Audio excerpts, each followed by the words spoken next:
Bukti bahwa tingkat rasionalitas manusia itu mudah dikelabui oleh bentuk-bentuk personifikasi tadi kayak patung kayak mana Islam mati-matian ngaram apa patung. Wa imma yanzaghannaka minasyaitonir rajim. Wa imma yanzaghannaka lan ana kalane ngridu utawa napa menggoda. Fihi ku tetep ing dalam imma itu homonunin asartiya dene gomonon asartiya fi ma'al mati dan mating jadi. Yang zakon naga itu ngriduk atau membolak-balikkan pikiran, bolak-balik pikiran. Kain sirok naseton di sangkring setan. Apa najun, apa dikiri dua. Iyasrif ka amma umur tabi sorifun. Iyasrif ka lamun minggokno ka siro. Amma sanging perkara umur takkan den perintah siro di lama. Apa sorifun apa barang sing minggokno. Pas ta'id billah mongko njaluk mbau reksa sira billah islam apa. Utai dawuh fasa itu jawab bisarti jawab syarat wajabul amri utai jawab amar fasa istilah iku makhlukun dan buang ayat fa'u angka mongko iso nolak sapa Allah bu ing nas setan angka sang sira ayat fa'u iso nolak sapa Allah bu ing nas setan angka sang sira inna usatamni Allah sami undhat ing kana dikau limaring pengucapan alimun tur dateng pirsa disi kelawan penggawe ini kula terangno niki jelas sifat makkiyah. Surat Makkiyah itu dia mulai apa? Innal ladzina tad'una min dunillah ibadun amsalukum. Niki surat-surat napa? Makkiyah. Artinya ayat niki niku Makkiyah. Ayat niki jelas. Persis ayat niki jelas Makkiyah. Jadi sebenarnya Makkiyah itu gampang. Ada satu peradaban yang sangat tidak rasional. Ini itu tiang nyembah bergolok, patung Hubal, patung Lata, patung Uzza. Tapi masih ada peradaban-peradaban yang sangat-sangat tidak rasional. Itu nyembah patung. Terus Kanjeng Nabi lewat wahyu tidak ngelingaken bahwa patung-patung yang kalian sembah itu ibadun amsalukum. Ya podo itu. Nah pancen itu pengiran tenang, kuwi di penjaluan, kemudian mereka disuruh ngijabai, disuruh mengabulkan permintaan itu. Fal yastajibuna lakum in kuntum. Terus diingatkan dengan cara paling awal. Apa mereka punya kaki yang dipakai jalan, apa mereka punya tangan yang dipakai kerja, apa mereka punya mata yang dipakai melihat, apa mereka punya telinga yang dipakai mendengarkan, dan sebagainya. Ayat ini sepintas itu tidak ilmiah, artinya memang ngadepi masyarakat awam diingatkan total bahwa patung-patung yang kalian tuhankan itu nyatanya sekedar jalan saja tidak bisa, sekedar melihat juga tidak bisa, sekedar mendengar juga tidak bisa. Kenapa Anda tuhankan? Tapi lebih dari itu ada masalah. Kalau tak cerita, jadi ada masalah. Setelah Nabi Isa wafat, itu kan ada kelompok-kelompok Nasturiyah, Yakubiyah, tentang terminologi Kristen yang nonton Yakobus itu dulu kalau bahasa Arabnya namanya apa Yakub? Iya, kayak beda-beda Yakobus, Nasturiyah dan sebagainya. Sehingga zaman Fatroh itu ada zaman di mana satu tingkat kultus itu menyamai tingkat rasional, dianggap kayak rasional, kayak suatu sendiri. Ketika Isa setelah wafat dituhankan atau dianggap anak Tuhan, itu hanya terjadi di kawasan Palestina, di mana melahirkan Kristen-Kristen, Yakubiyah, Nasturiyah, dan macam-macam. Kemudian imbas saking Palestina itu ke Mekah, ke Medina. Itu Medina masih rasional karena banyak pengikut Yahudi. Jadi tidak sirik, mereka hanya punya dosa mengingkari Nabi. Terus imbas ke Mekah lagi balik. Wong Arab itu gengsinan. Nak kalau ini Isa naik pangeran dulu, dia setuju tapi rapati setuju. Foto-foto di pangeran juga begini. Akhirnya karena mereka di zaman Fatroh ini kalau benar, zaman yang nggak ada nabi, zaman yang tidak ada apa, itu cara mencari Tuhan adalah personifikasi Tuhan. Personifikasi Tuhan, artinya Tuhan itu dibayangkan sebagai figur-figur yang sempurna. Makanya ada yang dinamai almanat. Almanat itu dari kata almanan, zat yang banyak memberi. Kemudian berhalanya dikatakan apa? Almanat. Karena Allah itu al-aziz, berhalanya dikatakan al-uzza yang agung. Al-lata juga gitu dari kata al-ilah. Ada Hubal, ada Lata, ada Uzza, ada Manat. Sampai ada ayat afara'aitumul Lata wal Uzza wa manata tsalitsatal ukhra alakumuz zakaru walahul unsa. itu sebetulnya itu personifikasi dari Tuhan-Tuhan yang mereka bayangkan. Jadi Al-Manat jadi Manat, Al-Aziz jadi apa? Al-Aziz. Menurut runutan sejarah, tradisi begini itu tua sekali. Karena para dewa-dewi yang menguasai hujan, menguasai keberuntungan, itu sudah lama di Cina. Terus misalnya Dewi Keberuntungan, Dewi Kewantin, Dewi Dewa Hujan, Dewa Petir. Itu kemudian dipersonifikasi. Kalau di Cina ya diletakkan di tempat-tempat kayak Biarawati, kayak Biara, kayak di apa itu? Di tempat-tempat kelenteng kayak gitu. Di apa ya di Shaolin Temple apa itu.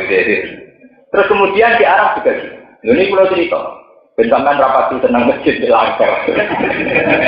Ini kalau sejarah ini. Mulanya orang ulama kecuali rapati tenang itikaf. Ulama itu kadang aneh. Mergo anggar tempat-tempat suci itu mulai dicek hingga ada khayalan-khayalan orang-orang suci. Karena para dewa-dewi ini orang-orang suci, orang Cina meletakkan itu di kelenteng. Karena Tuhan-Tuhan itu juga zat suci, Lata Uzza didapat di Masjid Haram, di Sejarah jadi barang suci, Sejarah barang suci. Ini kalau cerita sejarah, memang rata-rata ya Allah, sejarah. Dulu ketika zaman Nabi Nuh, ini zaman roh sejarah. Jadi ono hikmah wong Islam kadang rapati itikaf ning masjid malah ning dalan-dalan yo ono hikmah. Yo ono hikmah ya yang dulu zaman Nabi Nuh itu ngadepi satu tradisi wa qalu la tadaruna wattau wala suwa'u wa la yahusa wa ya'uqa wa nasra wa qad adallu kasih. Nggih.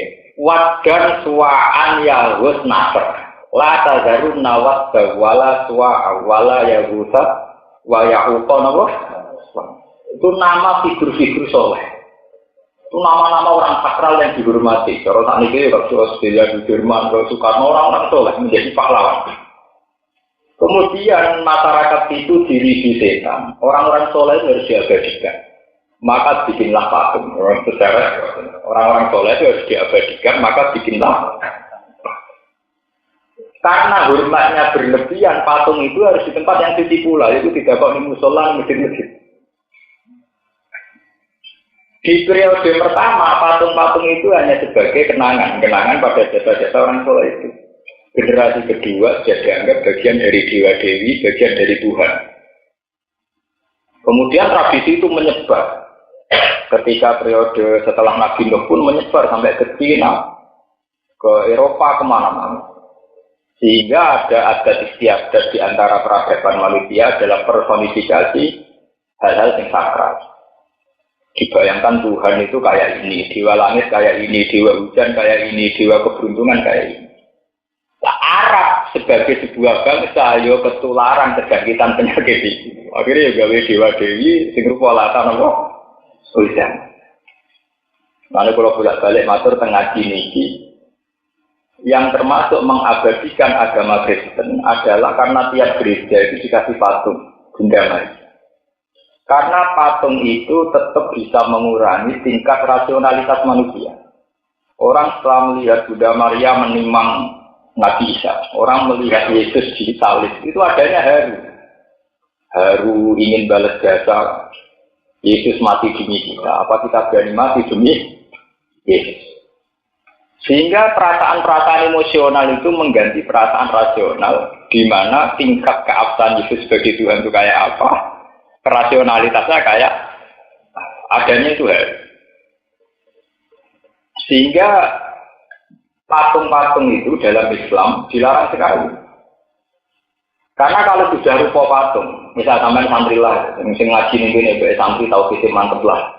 Kalau patung bedoro kalau nyekel gulune rawani, dan benar irungnya rawani, soalnya kualat tenan. Mau pemenang patungnya wes tua, sampai bunyi-bunyi dewan, mau beli itu wedi tenan. Soalnya kayak kualat. Hanya tingkat rasional kita bahwa itu patung gawean muntilan. Jadi colong. Niku kalah, anake kalah mbek karismane bentuk patung sing mewakili dewa dewi. Pemene kecelok iki patunge Bathara Kala. Iki wong misale wong Islam wis mereka nggih patunge Jibril malah sakral. Wah, patunge napa? Jibril. Jajal wis zaman ge bisnis patung napa? Jibril. Kok wong wedi. Patung Mikail. Wong sing wedi. Lha iku jarene Kanjeng Nabi dari Quran wa tarahum yang guru na ilaika wa hum la suruh, mbok pentelengi sawangane malas tenan. Wah, mesti. Lah kula nek selawase yang lagi anak kiai andel patung dhewean yo mirip. Artinya sawangane kayak punya kekuatan magis. Nah, tingkat rasionalitas orang itu akan hilang saat patung-patung itu sudah menjadi simbol. Misalnya sampai melihat di Keraton Jogja, di Taman Sari atau apa itu kan banyak patung-patung. Ini patung Bathara Guru, Bathara Kala, ini tolak bala. Soalnya nak ana patung ini ono bala. Padahal ono Allah ya ono bala. Karena sudah kadung diberi fungsi. Ini patung tolak bala, ini patung membawa keberuntungan. Nah, fungsi-fungsi ini yang kemudian dilakukan oleh Quran. In hiya illa asma'un sammaitumuha antum wa ba'kum ma nazalallahu biha min sultan. Penamaan-penamaan berhala dengan nama-nama yang keren, yang beken, itu ciptaan kalian semua. Sebetulnya tidak ada sama sekali.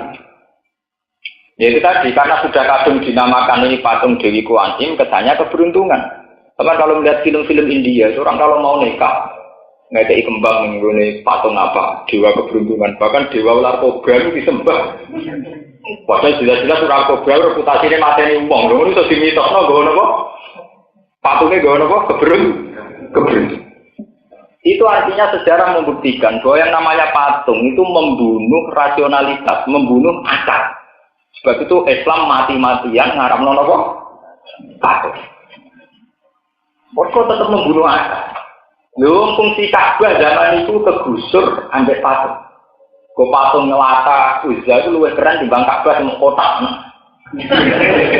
Wah, itu seneng Ka'bah bentuke kotak, wireng ra jelas bagus. Nu ngali bentuke apik, niku fungsinya kaya apa? Lan ana khidmah Ka'bah bentuke ra jelas. Kotak wireng pun, hajar aswad hajar wireng pun. Gak keren-kerenan kok giok malah cawang impor malah didol. Itu sejarah itu tua sekali, yaitu dimulai generasi Nabi Nuh sampai ke Cina, menyebar ke Eropa, sampai ke Palestina, termasuk ke Arab. Itu dipersonifikasi. Mulai saat ini yang menjadi masalah. Ketika fakta dunia semua itu diabadikan di waktu patung, misalnya di Firmannya patung, Pak Karno, tokoh-tokoh besar juga Pak. Jadi kalau nanti tanya seorang ulama, fenomena dunia begitu itu baik apa enggak? Dari ulama itu menjadi fanatik patung haram ya. Wah, soalnya haram, tetap berakhir. Dari ke pulau Miantar, aku malah seneng, nak tulisan haram sengaja, jadi malah barang tak ganggu. Jadi karena patung itu diciptakan di muntilan di mana-mana, orang lihat patung malah biasa itu gaweanku. Ini irunya tak tambah lebih lem, putung pas gawe. Jadi malah tingkat sakralnya apa? Tidak. Tapi bahwa sejarah. Ya, ini kalau cerita sejarah, bahwa manusia itu orang paling ditipu, paling mudah ditipu oleh gambar, oleh patung. Ini yang perlu dicatat. Sehingga Islam ini mengharamkan sama sekali Nabi sekedar dipotret, Nabi sekedar digambar. Karena bagaimanapun saat Nabi misalnya ada patungnya atau ada gambarnya, minimal orang itu merasa nyaman. Misalnya sholat dekat patung Muhammad. Misalnya wiridan dekat patung Nabi, dekat gambar. Nah, lama-lama ini tetap diakibat menuhankan Nabi. Jika Nabi Muhammad sama sekali nggak boleh digambar, nggak boleh dipatungkan. Ini kalau cerita sejarah, sama contoh terserah. Bahkan Nabi sering ngendikan, sekedar fisik itu tidak boleh ada surah sujud. Misalnya sholat jenazah. Andai kan dalam sholat jenazah kita sujud, itu pun sujud kita lillahi ta'ala. Bukan kepada jenazah. Tapi bagaimanapun bentuk jenazah itu di depan.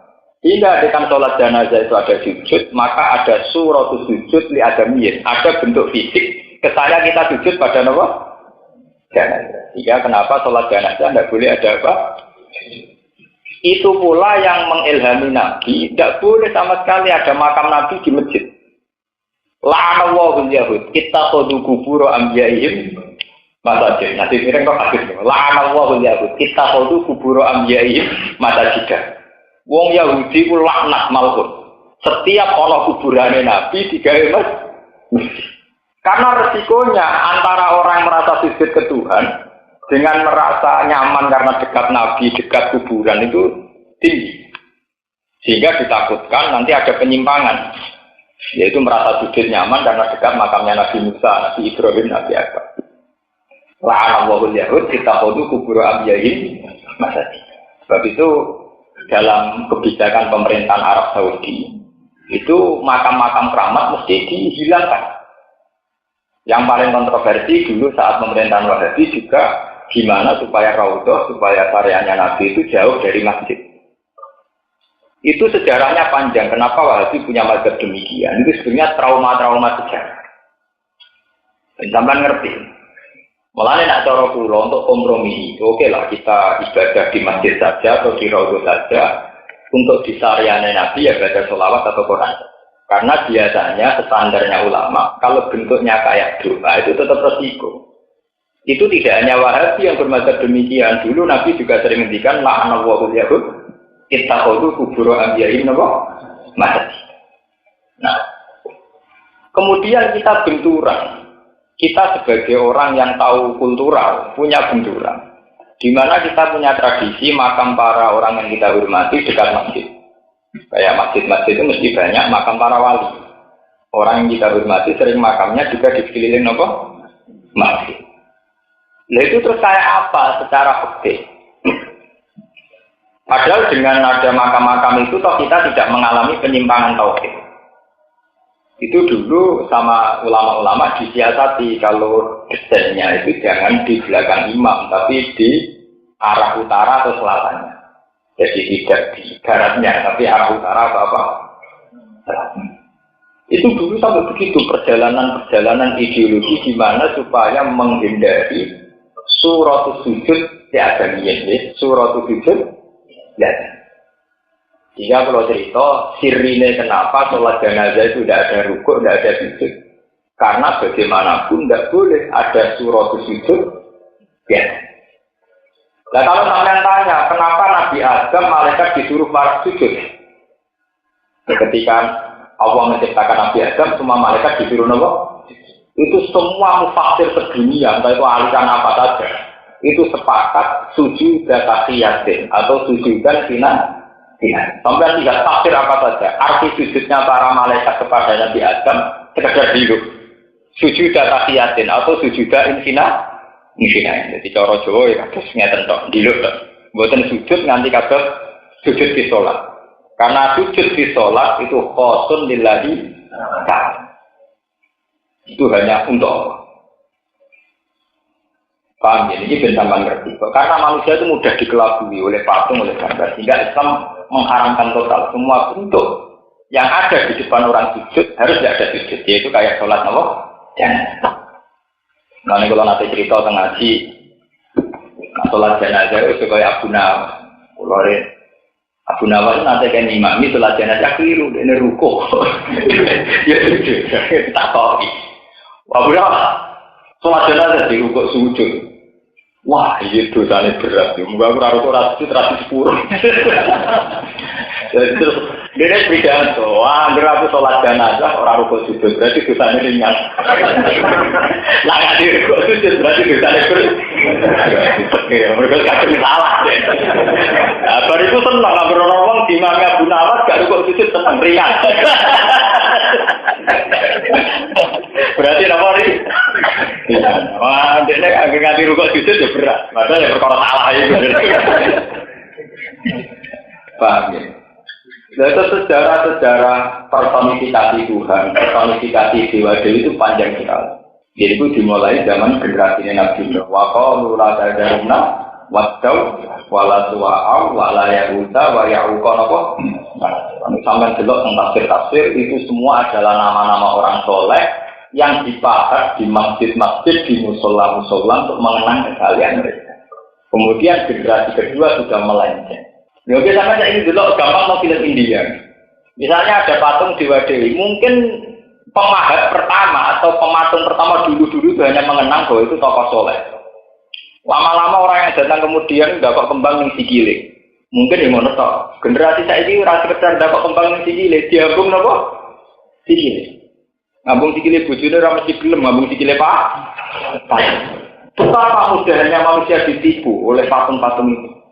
Zaman waktu neng kali neng Merapi ra ono wong dilat. Tapi bareng digawe patung digo napa? Dilat-dilatan digo barokah. Makanya Tuhan cara ngitung kayak orang awam. Eling to iku watu la ya duru wala. Ya, iku piye wae watu. Sing gawe ya kuwe. Kok saiki mbok sembah, mbok puji ku? Karena apa? Manusia itu mudah dikelabui oleh patung. Sebab itu Islam lan haram patung mati-matian, haram tenan. Itu haram-haram tenan.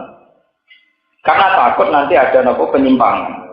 Ada peralihan psikologis di mana nek rupa patung sawangane watara hum yang guru na ilaika wa hum la yusir. Sawangane mendelik tenan delok kowe kan.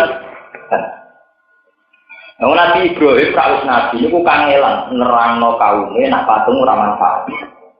Saking kangelane ya ini cerita-cerita tentang kitab-kitab. Wonten satu arena di situ dipakai patung semua. Ana patung paling gede. Ibrahim ini terus sing patung cilik-cilik diperoroni kabeh. Terakhir kapake dikalungno patung paling gede. Ku saking kangelane nerangno patung trimo watu kok sembah iku piye. Wah, akhirnya bareng itu kok ngape Id, kan pas itu hari Id, hari besar. Bareng ngape ibadah, patungnya do protol, karek yang gede, gak apa? Kapak, kalungan. Terus, qalu man fa'ala hadza bi alihatina innahu laminal zalimin. Wah, dolim tenan wong merotoli patung.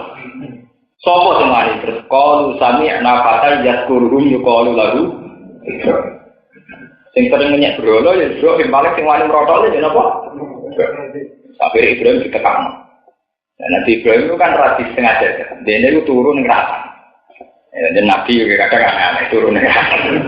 Tidak apa ya. Tapi malah aneh turun ke rata. Ayo, aku ingin banyak mengajukan permohonan yang perbintangan. Jaluk mangan, jaluk ngombe. Nanti saya urung disembadani. Akhirnya Nabi Ibrahim malah aja ditarik-tarik, diseret-seret, nenggone tempat patung. Tenang sih. Aan tafa'al tahadha fi alihatina napa? Ya Ibrahim, apa betul kamu yang merotoli ini? Jadi Ibrahim qala bal fa'alahu kabiruhum. Aku ora nggo pedal, takon sing nggo pedal. Nek takon sing nggo pedal, aku ora nggo pedal, takon sing nggo napa? Akhirnya ketuanya, semanu kisu ala rusihim, lakot alim ta'annaha ulai mayan. Kowe ikan tenang, nguntarwan patung takok iso protol itu. Orang patung ya ora iso. Dari ketuane. Terus mulane Ibrahim kan yang panggil ufil lakum wali mata buduna mintu. Ya, wong paling aneh ya kowe ngerti ngono kok sembah kalian numpangi. Kowe ngerti nek ora iso apa-apa kok. Ufil lakum wali mata buduna mintu. Lillah apalah tak. Tapi sudah saya katakan tadi, karena tingkat hubungan emosional dengan patung sudah tinggi. Soalnya patung Bunda Maria apa, hubungannya sudah tinggi. Ketika dirusak, mereka emosi. Akhirnya tingkat rasionalitas itu dihilangkan, yang ada tingkat emosional. Akhirnya qalu harrikuhu wansuru alihatakum in kuntum baik. Ya wis. Saiki Ibrahim obong wansuru alihatakum. Kamu harus menyelamatkan Tuhan-Tuhan kalian. Jadi secara psikologis dibangkitkan emosi bahwa itu Tuhan kalian. Diprotoli kowe ora bela itu piye? Pengiranan diprotoli kok kowe diam-diam ta? Wah, akhirnya emosi mereka bangkit. Ya wis nak ngono Ibrahim bangkit. Itu bukti bahwa tingkat rasionalitas manusia itu mudah dikelabui oleh bentuk-bentuk personifikasi tadi kayak patung kayak mana Islam mati-matian ngaramno napa? Mulai saat ini aku kaget sofa marwah. Ini saat ini nembe geger kiai Jawa itu keberatan saat masalah sofa marwah dirubah. Nah, pemerintahan Wahabi ya nyaman aja. Wong Wahabi paling seneng. Orang barang di sakral dirubah paling hobi. Oh Islam tak dunia ngamuk Allah. Ini hobi. Mereka ini mazhabnya model ngoten niku. Pokoke sing berbau-bau fisik, berbau-bau di sakralno niku napa? Dirusak.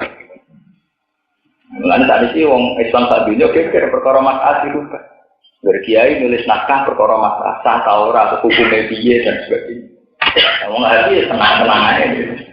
Pokoke hobi ning rubah-rubah barang sing kira-kira dienggo sakral-sakral.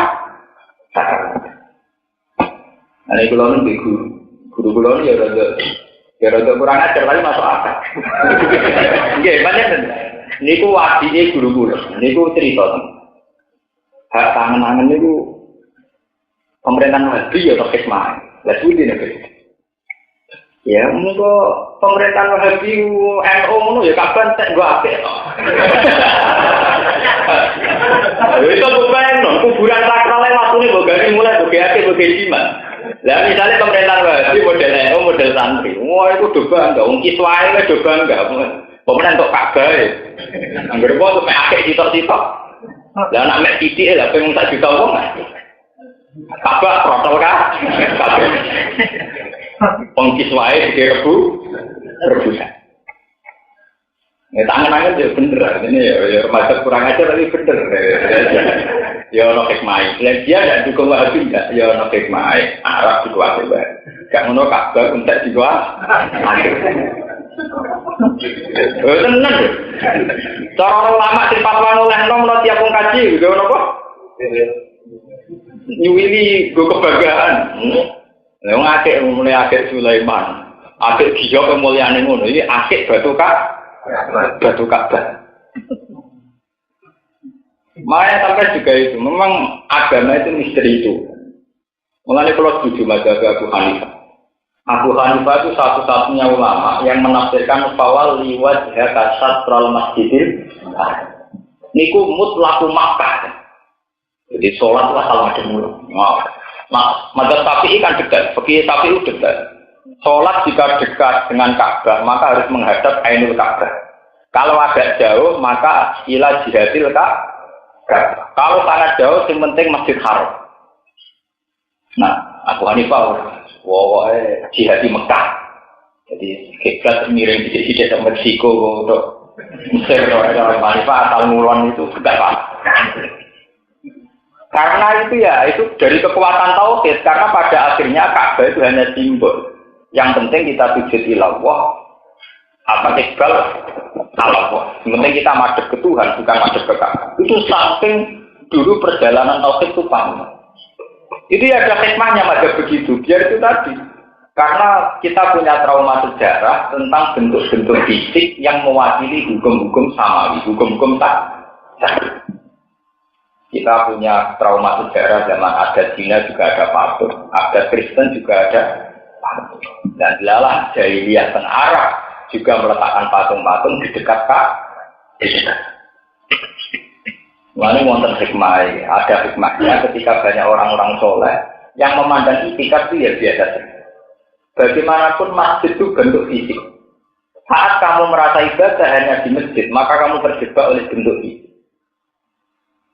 Makanya ya ibadah wajib Jumatan yang masjid, orang yang ngomong biasa-biasa.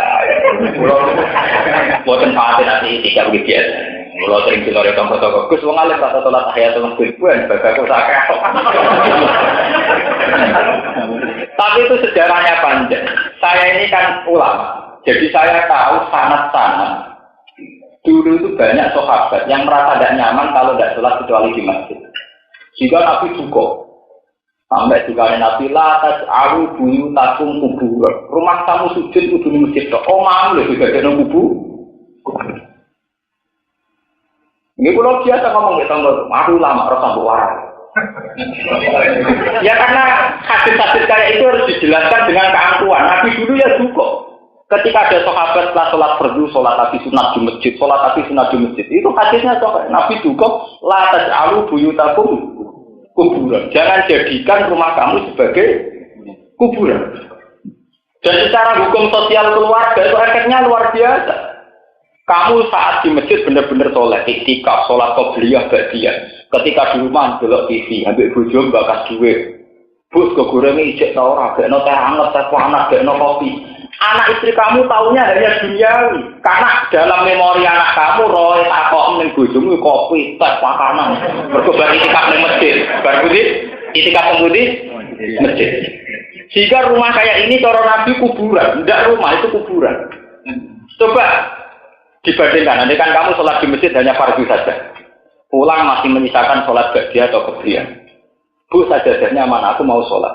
Pak gak mangan, tak sholat sih. Itu dalam memori anak akhirnya ada bayangan-bayangan ibadah. Tak sholat sih. Sehingga di rumah juga suasana religius, di masjid ya religius. Loro-loro nih, atau sholat masjid terlalu. Wah itu parah nih, orang masjid, orang rumah itu. Wah itu parah lah gitu. Nah ini buatan termasuk itu. Kalau itu buatan sholat di masjid karena mau sholat di rumah. Itu akan beda sekali.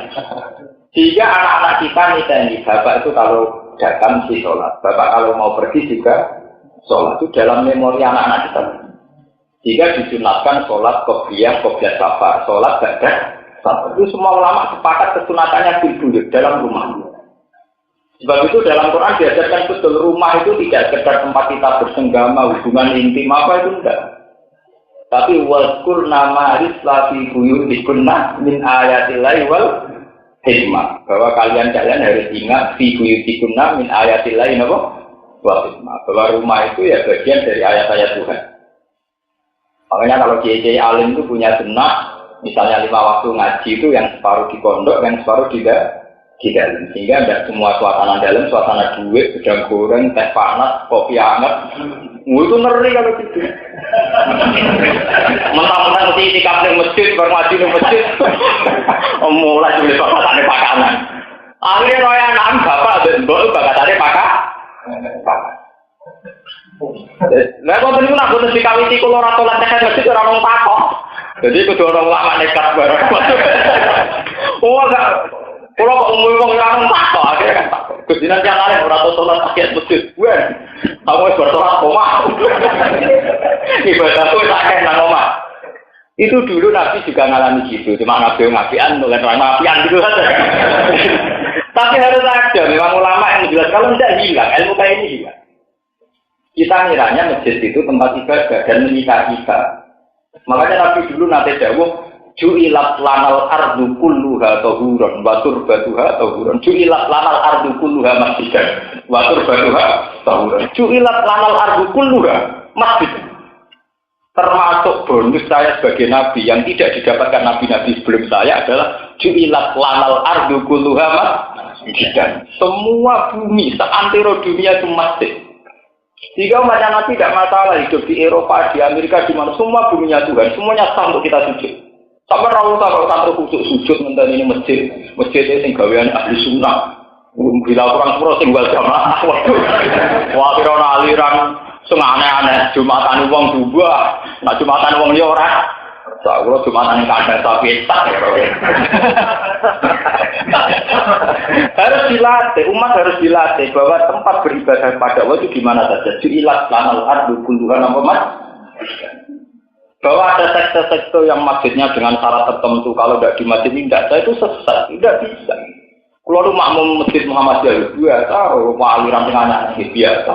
Kalau imam pastor bener makmum biasa, kalau lu masalah itu paling fanatik. Fanatik biasa maksudnya. Fanatik tidak ada masalah. Muasal acaranya sujud nih pengeran tak positif betul.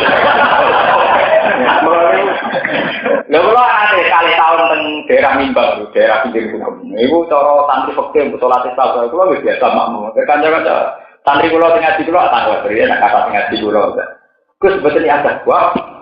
Coro pulau ngeten buan. Masjid terminal Semarang luarnya lagi ke Semarang sering sholat dan nak jumatan betul-betul yang matang pulau. Sering ditoal. Gus coro fakir atau buan. Buan rasa lah kayak ada Gus. Gue nak yakin mengambil rokok. Kok takut? Ngelecehno lembaga ibadah. Mau ibadah apa malah rambut sama. Malah kena yakin mengambil rokok. Sing apa ora yakin itu. Wes ora kesel Gus Nudon. Artinya wes ora kesel ya ada Gus Nudon. Aku wes kesel tuh udon. Ya artinya ya ada wes kesel tuh udon wong liya ora tak, berarti kowe loro wis kesel iki apa? Karena aku enak, wis ora kesel mlebu swarga mergo Pulau nu rasa kok kandhane pegel, pulau kita pegel berjilid-jilid tak waca pengalaman. Hukum-hukum ngoten niku pengalaman. Aku lho sing aneh-aneh, ngerti depan mikir, waduh sayangnya sing aneh sebab. Mesti mikir, depan kula mikir. Ya masalahnya penguraan daripada depan kalah kan atau tapi sebetulnya setiap ulama itu memang harus menjaga konstitusi keulamaan. Itu termasuk Nabi sendiri begitu.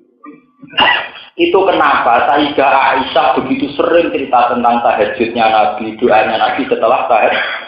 Itu andai kan semua ibadah Nabi di masjid, itu tidak akan ada hikayat-hikayat Aisyah. Sampai detail Aisyah cerita bahwa Nabi sholat hatta waramat qadamahu sampai sikilin melempar. Itu di rumah semua. Sampai doa-doa yang panjang, Allahumma alfi qalbi nuran wa fi sam'i nuran wa fi basari nuran wa an yamini nuran wa an qalbi nuran wa ali nuran, itu di rumah. Jika Aisyah tahunya Nabi ya ibadah itu. Khadijah tahunya Nabi ya ibadah itu. Orang sampai yang masjid religius mulai terbincang. Pak kopi panas dugi kalau orang tak bisa ngamuk.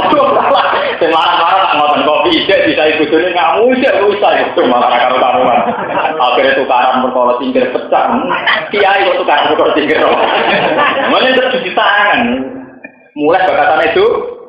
Kalau betul nanti tanggal misalnya piring pulau hilang atau tinggal pulau kesayangan betul nanti tanggal. Gua lu nganti tadi gak kopi secara nomor tujuh pulau. Gua tanggup urusan dunia selesai. Ya gak kopi dewi biasa kamu. Saking saya ingin melatih bahwa keluarga itu harus dilakukan di rumah. Dulu Nabi itu begitu. Mau pergi sholat, mau datang sholat, malam habis tahajud dan sholat. Jika Aisyah itu tidak bisa menuntut banyak, pada Nabi itu tidak bisa. Karena tahunya Nabi yang mau sholat. Bakat agama, itu sudah. Nabi sangi nemenin bakat agama itu nganti nak foto ya karu-karu. Jadi tak kok sah. Di saat bosan ya Rasulullah membeda di duit tadi syarat. Ya gue tahu tak puasa. Jadi tahunya itu logika agama ya sudah, kalau udah ada sarapan ya puasa. Kalau sampean bosan boleh usahakan. Terus kere kapitalis gitu. Harusnya kita kan dari dunia ke dunia, dari ke dunia apa? Wah, mulai harus ada ya. Yang mengingatkan bulan, la tasalu buyutakum nopo kubur. Rumahmu itu jangan jadikan nopo. Itu harus jadi. Ya memang dimulai dari perilaku. Ibadah itu jangan dihabiskan di masjid. Ya, ibadah itu jangan dihabiskan di masjid. Sebagian harus di rumah. Yaitu kalau dari nopo la tasalu buyutakum kuburan. Itu Nabi dawuh saat sahabat beriktikaf di masjid, saat sering sholat di masjid. Akhirnya itu mau bolak-balik kabeh masjid itu melahirkan kesesatan. Lagi kiai sing roh balik itu terus ra tau iktikaf. Tapi ya tahu sholat neo. Ya wis nek kumpul adalah baik. Akhirnya seneng iktikaf jamaah tablet. Ya itu repot amun ngoten niku. Kowe gede mau iktikaf ya salah. Gede bela sing ra tau iktikaf tapi ora tau sholat ning omah ya buyute. Menjadi tawarai tengah-tengah nih, gue sholat menjadi umum uang, umum metafia, tak umum pun. Jadi ini gue mulai ditambah sholat. Istrinya Nabi juga diingatkan itu, waskur nama yusla fi buyutikunna min ayatillah wal waskur nama yusla fi buyutikunna min ayatillah. Istri para nabi, hendaknya yang kamu ingat itu apa-apa yang dibaca di rumah kamu. Apa yang dibaca Nabi di rumah kamu, yaitu Nabi sering berdoa. Nabi itu kalau diulang-ulang, misalnya beliau cerita ke Aisyah, tadi Jibril datang ke sini. Biasanya dia datang ke sini itu setahun sekian kali, sekarang kok sekian kali itu ada apa? Terus dibacakan Qurannya apa? Sehingga tahunya Aisyah ya tentang begitu. Nabi itu nggak pernah bakas dulu. Ya nak rapi duit itu tadi. Kalau kita akan kebalikan, yang pondok mulang tenanan, yang masjid ibadah tenanan, sekali mulai kedua, gedang gerang hilang pangan anak yang ngamuk. Kalau udah bilang ada yo, mulai gue stop, kecil berkorok goreng di pasan. Kok ini? Kalau ulama paling sering marung, perkara ini ingin menyepelekan dunia itu ini. Karena kalau kita tidak marung, itu biasanya ngoten, kiai dari marung tak ada. Muruah, barang mulai ngambil bujuk ini mesti lebih tekor disediakan mana? Namun mana nih marung malah kayak geger bujum, Mergo wis wareg. Tapi kan gegere walian Ustaz sediakno mangan dhewe ra mangan iku geger keren to. Maksudnya kan kelebihan makanan. Iku geger terhormat to. Geger ngono luwih terhormat. Lah kula wis sering gak mau bojo kula. Ustaz tanah mangan bojo kula mboten mangan. Gampang to nak niat ngamal gak tau santri sukses. Daripada geger urung mangan ngamu bojo itu geger gak keren. Mergo geger kelaparan, geger kedungsangan itu gak keren. Padha-padha geger kelebihan itu gak masalah. Geger itu butuh keren gak keren. Kula ilmoni, terus kula ilmoni, bener tak ilmoni. Jadi pada-pada geger sing nopo? Mu geger gak keren. Gale kados rebutan warisan, ora kula gak seneng geger keren, berarti bapak mati ninggal tuh. Geger ora perkara, kowe itu dulur tak utangi ora oleh, waduh, barang muruah dadi geger.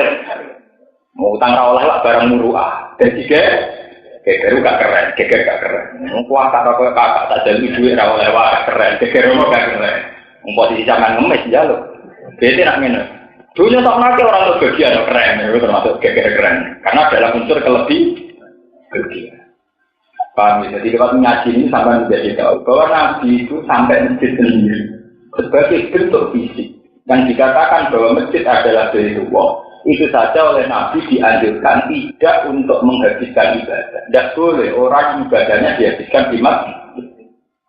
Jika dalam riwayat hadis sahih bahwa Nabi sholat raweh, qiyamul lail, tidak raweh, qiyamul lail itu hanya 8 hari. Riwayatnya hanya 6 hari di masjid. Setelah sahabat mengikuti jejak Nabi di masjid banyak makmum Nabi akhirnya tidak mau ke masjid lagi. Sholatnya total di rumah. Dan itu hadis. Dan namanya yang wah, orang rasa terawih di masjid. Wah, tapi banyak riwayat yang menunjukkan betapa Nabi itu tidak ingin menghabiskan semua bentuk ibadahnya di masjid. Itu riwayat-riwayat sahihah. Sampai tentang Qiyamul Ramadan kan lebih. Pertama Nabi menambahkan sholat lebih, hari kedua lebih, hari ketiga akhirnya sahabat banyak yang makmum, hari keempat banyak makmum, tapi hari ke-6 sampai 8 Nabi sudah keluar lagi. Nabi ternyata Qiyamul Lailnya dihabiskan di rumah. Karena Nabi itu tadi aturan mainnya apa? La taj'alu buyutakum kuburan. Rumah kamu itu jangan sampai menjadi kuburan. Ya, artinya terus suasananya hanya makan dunia, TV itu udah. Dan zaman saya kira hikmah, kenapa orang sholat tahiyat masjid, tapi saya pulau sama roh barang rapi betul. Tapi saya roh ilmunya ya lumayan, itu kan. Kemarin umat kita ini kalau nggak kayak sengono orang takut tenan, misalnya kayak pulau Mumewong ya orang takut. Berhubung orang ya takut mudinya gitu, takut mualbinnya gitu, takut. Gus nyun saya beri takut. Wah, nan betul nanti sholat tahiyat betul. Tamu, sama kongkong gue, aku kiai, bersyukur semua, bersyukur sholat gue, ngamal gue suwaket. Aku berkota sawah, berumah sapi, itu sholat tahiyat masjid. Kemudian ngomong rumah sapi, ini masjid rasolat. Jadi ya berenan, aku kiai kesel ya sholat berdua ya. Itu sebetulnya adanya guyonan. Jadi dulu Nabi juga ngajarkan itu, tapi ya dengan cara Nabi. Itu ada sahabat yang menghabiskan ibadahnya di masjid, kemudian ditegur Nabi, la taj'alu buyutakum kuburan. Rumah kamu jangan jadi apa? Ini contoh paling gampang itu tentang TPA. Itu sudah banyak keluar. Pulau Jawa ini termasuk yang berpendapat TPA itu bagus sekali ya, karena menjadikan anak kecil bisa baca Quran. Yang agak lupa itu kalau dulu tradisi nenek moyang kita, leluhur kita itu setelah kita ngaji di Langga itu masih ngaji sama ibu. Saya itu baca Quran khatam itu sama mbak saya. Ketika saya baca khatam kedua itu sama ibu saya. Jadi setelah ngaji di pondok sama kangkang, saya pulang itu masih ngaji sama ibu. Itu membekas sekali. Selain membekas di keluarga suasana Quran, juga keluarga itu membawa nur. Jadi harusnya anak-anak TPA, meskipun orang tuanya tidak bisa baca Quran, itu harus diajarkan. Setelah di rumah harus dibaca. Sehingga rumah ini juga suasana Quran. Jangan semua bentuk ibadah dihabiskan di sekolah. Nanti itu anak itu akan setelah di rumah langsung ingat TV, sinetron, urutannya begitu. Itu beda saat di sekolah ngaji. Nanti di rumah masih ada jadwal apa? Sehingga rumah itu sudah identik dengan saat melihat TV, saat menyetel TV. Tapi masih ada suasana apa? Televisi. Dan itu yang diinginkan Nabi. La tas'alu buyutakum napa? Nah, setelah kita sering ada suasana begitu, frekuensi bakas dunia juga minim. Frekuensi kegengsangan juga minim. Paham ya? Itu sehingga makanya ini kembali lagi, masjid meskipun tempat ibadah itu juga tidak boleh menyandera kita. Masjid bagaimanapun hanya tempat fisik di antara tempat-tempat yang sunat ibadah. Tapi khusus umatnya Nabi, nyatanya Nabi bangga, ju'ilat lanal ardu kulluha masjidan wa turbatuha tahu. Dulu Nabi sholat harus di masjid. Ketika Nabi tidak sholat di mana saja. Fa'ayu marajulin adrokat di sholat pasal lihai makan. Di mana saja kamu ketemu tempat sholat dari semua. Nah, bukti bahwa kiblat Ka'bah tidak segalanya adalah sholat di mana saja boleh dengan keadaan apapun. Mulai sampai misalnya sholat, pesawat kamu sedang mengukuri Ka'bah, ya tetap boleh sholat. Makanya di fikih diterangkan, untuk musafir yang sedang dalam kendaraan, sholat khaituma tawajjahat rasilatuhu. Jadi kalau kamu dari Jakarta ke Jogja, kalau harus sholat, ya harus sholat meskipun madhep ngetan. Ya karena dari awal kiblat itu hanya bagian dari aturan syariat. Tapi hakikat menghadap kita adalah hilang. Sehingga sholat di safar, haituma tawajjahat rasil, madhep kemana saja. Bagaimana kalau misalnya di bis malam kita sedang nasib? Menurut fikih juga harus tetap sholat. Orang sujud itu tidak akan salah. Sehingga menurut fikih, meskipun bis itu madhep ke timur, kita tetap sholat madhep timur. Meskipun kita nasib tetap sholat, namanya sholat hurmatil waktu. Karena harus waktunya sholat, kita sholat. Meskipun dalam keadaan nasib, dalam keadaan tidak sempurna. Itu bukti bahwa dari awal disyariatkannya sujud supaya ada keterkaitan manusia dengan Allah itu saja. Kemudian ada aturan syariatnya, misalnya harus menutupi aurat, harus suci, harus madhep kiblat. Itu aturan syariat. Tapi aturan syariat ini saat tidak dijumpai karena keadaan kita di pesawat atau di bis, jangan sampai terus aturan hakikat dihilangkan, yaitu tidak sholat sama sekali. Karena tujuan sujud adalah dengan Allah itu saja. Sehingga nggak madhep Ka'bah juga harus tetap sujud. Makanya sholat di safar tidak wajib madhep kiblat. Sholat dihormati waktu juga ada harus sujud. Ayo, supaya baca pula, waktu pulang Muharram ini pulang nanti rois kitab satu ini paling pusing nak ketemu cacat. Cara kita mungkin foto sebulan Muharram itu sunnah. Kemuliaan Nabi Musa selamat kafir. Akhirnya kali Nabi putus, wong Yahudi we foto dino tanggal 10. Mulane kuwi ya kok puas. Lah Nabi dalam banyak kesempatan sering ngendikan qaulul Yahudi, wong Islam itu kudu di tradisi sing beda karo Yahudi. Akhirnya yang kita mungkin diterangkan di sunnah mulai tanggal 9. Kena 10 tok mirip wong. Akhirnya berang mirip dimulai tanggal lah wami sama karena tanggal 9 itu sunat arifi, sunat yang baru. Yaitu berbeda dengan Yahudi. Wami sama dengan alasan ini.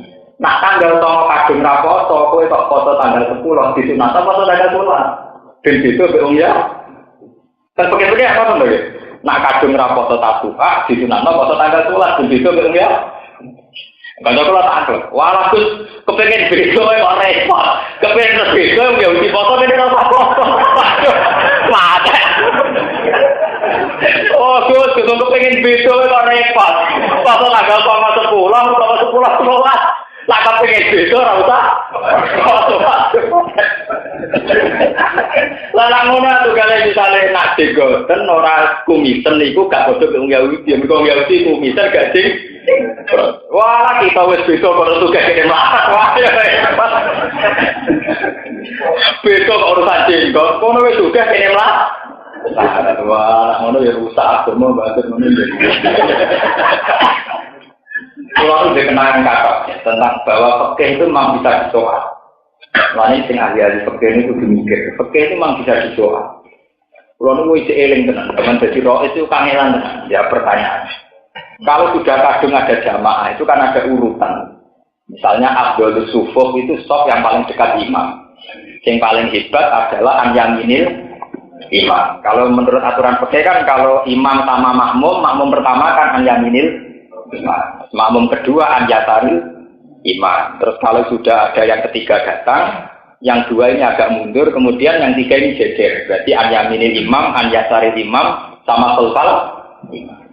Tapi fikih kan tetap bikin urutan, paling afdol yang an yaminil imam. Dari kanca kula, kalau begitu Gus, diaktualisasi saja. Jadi desain masjid jangan imamnya di tengah, nanti resikonya ada yang an yasaril imam. Mesti ada yang dari kiri. Saya ini imamnya gembes loh itu, ning lor. Sehingga semua makmum an yaminil imam. Jadi imam itu masjid misalnya imamnya sudah tapak tengah, gembes loh paling lor. Sehingga semua makmum an yaminil imam. Umur dari paling afdol an yaminil. Gampang tuh supaya an yaminil imam kabeh imamnya tapak pojok. Bapak pojok kiri otomatis makmum an yaminil apa? Imam. Wah, ya kena mutazilah itu repot pertanyaan. Jadi akhirnya kalau tanggal, lah nak desain masjid wis ngono paling afdol sing ndi? Paling afdol sing paling parah ke imam. Anak ngono ngrubuti imam. Ketika bentuk masjid begitu paling afdol kok. Ya sing paling parah ke imam. Anak ngono ngrubuti imam. Artinya ngubengin apa? Makanya deh, pertanyaan begini itu nakal tapi penting. Mulai pulang saya itu bermadzhab Syafi'i, tapi pengagum mazhab Hanifah. Saya itu bermadzhab Syafi'i, tapi saya banyak mengagumi mazhab Hanafi. Andai kan tidak ada mazhab Hanafi, maka semua masjid di Indonesia itu tidak sah. Semua masjid di dunia mungkin tidak sah.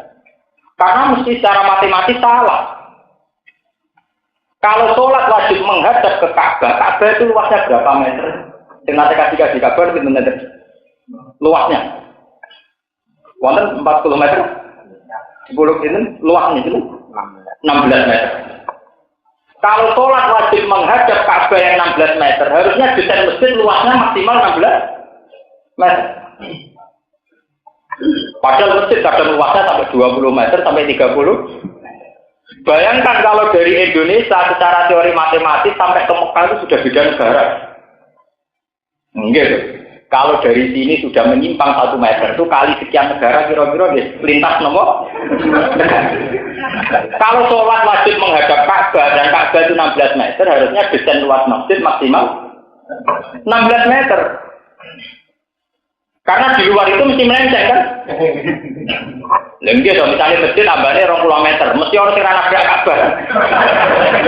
Bodoh patung Cleopatra, bodoh Fir'aun. Lalu itu kalau kali sekian negara kan melecetnya kan? Nggih boten. Mulai pulau itu kadang dengan mazhab Syafi'i itu memang berat. Mazhab Syafi'i itu menyatakan harus ainul qiblat. Kalau tidak ainul qiblat, satral masjidil haram. Tapi Abu Hanifah itu mengatakan nafsu Makkah, Masjid Haram di situ artinya mutlakun apa? Mekah, pokoknya asal Mekah. Dan sesuai dengan kaku hati, asal Arab Saudi.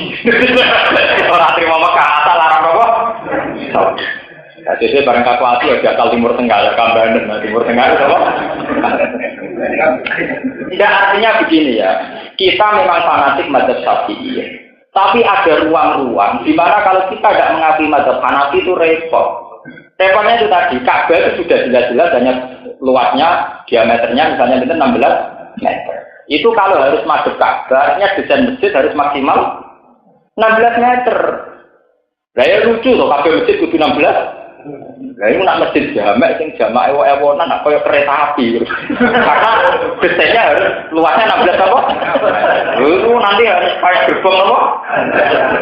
Tapi hanya ingin mempertahankan 16 apa? Meter, mempertahankan ainul Ka'bah. Mulai gue zaman gegere kiai nyarane jam galih. Tahun pinten kula lali. Zaman nyarane kiai itu Rehan menemukan teori-teori falak modern, yaitu ditopang jam galih, jam yang menuju arah kiblat. Biasanya riyen kaji-kajian nyaran seneng go sajadah sing ana arah napa?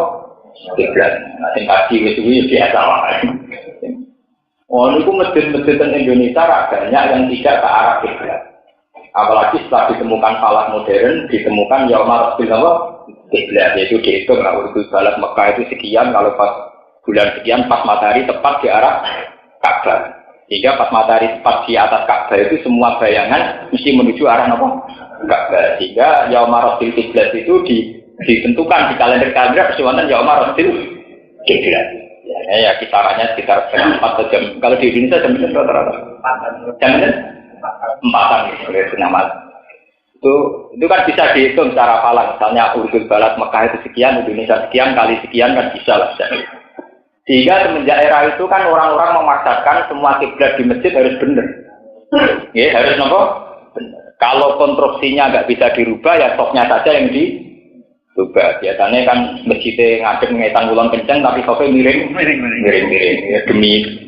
Tapi secara teori matematik, mbok entekno oleh miring, anggere sak dhuwure luas 16 meter. Iku tetep ana sing ora madhep. Kiblat. Tetep ana sing melenceng bodho Meksiko, bodho Cleopatra, bodho Nil. Enggak kapan kuburannya berjalan itu tidak bisa, mesti ada yang nabrak kemana-mana. Mulanya cara kula setuju, oleh ngakali ulama itu setuju. Artinya diakali ini, ya penting niat. Mulanya niat mustaqbilal kiblat ora wajib, tapi kan ngapasno. Jadi keliru-keliru lah, yang penting niatnya mustaqbilal kiblat. Jadi cara fikih ya lucu, mun mustaqbilal kiblat ora wajib, tapi penting. Maksudnya penting itu kan ora cocok-cocok mau niatnya mustaqbilal. Jadi bu Abu Hanifah muni mutlak Mekah, jadi tidak harus masjid haram.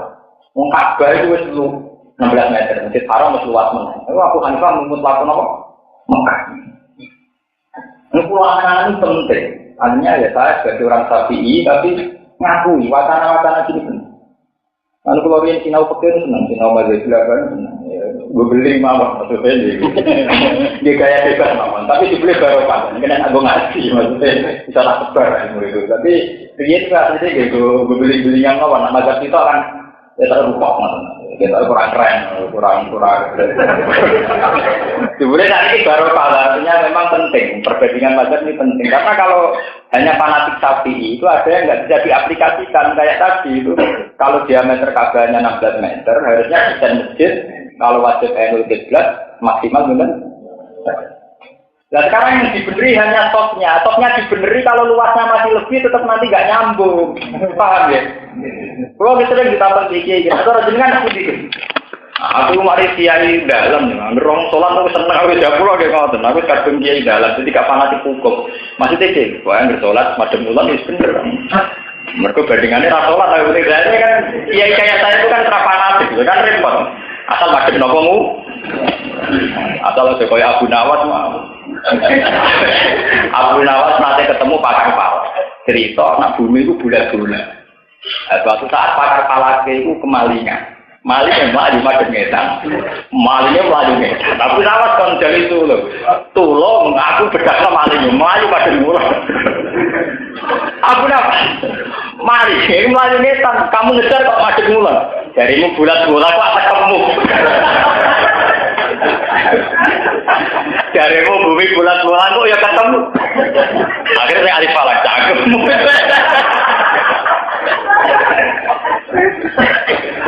Mergi teng Tino itu wonten masjid tua, teng Kingking. Kalau nanti ndelok teng jejak Rasul, teng Kingking itu wonten masjid tertua di Cina.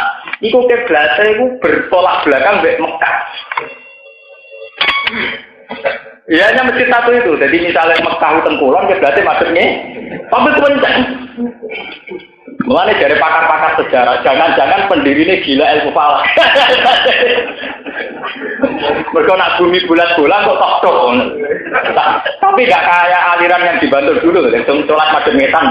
Iku mergo bodoh, nak ora perkara falak. Niku wonten. Itu akhirnya dirubah oleh Rabitatul Alam Al-Islami, disarankan tidak begitu. Apapun keyakinan kita tentang ilmu falak, kalau masalah kiblat nggak boleh begitu. Itu harus rusak kabeh. Berarti sholat yang benar madem mulan atau madem ngetan. Karena ngalang itu kan gak tuh. Wah, ya rusak agama Pak Surgono kenapa? Rusak. Makanya dikatakan bahwa teori bumi kurawiyun itu tidak boleh mengganggu arah kiblat. Karena menurut teori falak arah itu hanya satu bentuk. Ya, ini rumah tenang. Secara teori jihad itu hanya ngakui satu rubuh seperempat bumi. Karena yang satu masalah itu hanya seperempat. Sehingga kalau sampai nggak dipalak karena orang kayak tutup dawet, tutup es dulu, ini jenenge rubuh. Yang kotak kayak nopo sepertiga, seperempat. Ya. Karena menurut teori falak arah itu hanya 1/4. Jadi misalnya kalau sekarang siang, yang siang hanya 1/4 dunia, kalau malam hanya 1/4. Enggak, kita tak mangke sini malam. Di Arab Saudi saja belum malam karena terpaut 4 jam. Kalau kita dengan Amerika terpaut 12 jam. Makanya bisa dihitung yang satu musim sama-sama malam itu paling hanya 1/4 dunia. Yang satu arah, satu malam, satu waktu itu hanya 1/4. Sehingga arah juga hanya 1/4. Jadi tidak bisa masalah kiblat kamu buat satu bumi tidak bisa, harus satu arah, satu masalah. Sehingga tetap ada keharusan madhep mulon itu harus ada. Tidak boleh kayak Abu Nawas itu tidak boleh. Maling ngetan dibedak nopo mulon. Gonggol akan ketemu. Iku mau ngenyak pakar palak to. Pakar palak ku nak bojone ngalor golek ngalor, kok kenapa gak golek iki? Iku tak bisa kembali tapi penting kan kembali ngelatih kecerdasan. Enggak senam otak. Mulai terus akan. Bismillahirrahmanirrahim. Innal ladzina taqaw idza massahum ta'ifum minasy syaitani tadzakkaru fa idza hum mubsirun. Innal ladzina ta'tamne wong akeh taqaw kang wedi sapa alladzina, kang takwa sapa alladzina. Iku idza massahum, iku ing dalem nalikane gepok, nalikane menyentuh hum ing alladzina. Asoba tegese gepok atau menyentuh hum ing alladzina apa ta'ifun, apa perkara maksudnya rijuan. Taifun oleh maca Imam Suyuti dari kira taifun wa fi qira'atin taifun. Taifun tegese perkara. Alam akan nglarani atau kang melintas apa syabihim kelawan alladzina taqum. Jadi misalnya pas ibadah diridu, digoda, ada lintasan-lintasan pikiran yang tidak benar. Minas syaitan saking setan. Orang yang takwa saat digoda oleh setan dengan lintasan-lintasan pikiran yang boten bener, tazakkaru mongko itu langsung padha eling. Sopo alladzina taqaw. Iko bawa ing siksane Allah wa tawabaru lan ganjarane Allah. Faidan mongko nalikane ngono gumte alladzina taqaw muksiruna iku padha iso ningali kebenaran sapa alladzina. Ningali al-haqqa ing barang sing bener mingguiri saking saliyane hak. Farjiuna mongko iso bali sapa alladzina taqaw. Te bali ila toriki hak maring dalan sing bener. Wa ikhwanu mutawi bala-balane saya den ikhwanu saya tinal kufar sing boro-boro kafir. Iku yamuduna bumi, iku podo dawakno, podo memperpanjang toko ikhwan ing sayatin. Ai sayatin filoyin dalam kesesatan. Nah wong sesat ketika terlintas pikiran sesat, iku malah tambah sesat. Semua mongkon ulite wong akeh laik siruna iku ora podo ngekang napa ngekang diri sapa aladina. Yakufuna ora podo ngekang diri sapa aladina anu saking barang goyi barang kesesatan. Ditabasuri kelawan teliti. Kama tak kesoro kaya oleh teliti soal mutakuna biro tahun sektor. Assalamualaikum warahmatullahi wabarakatuh.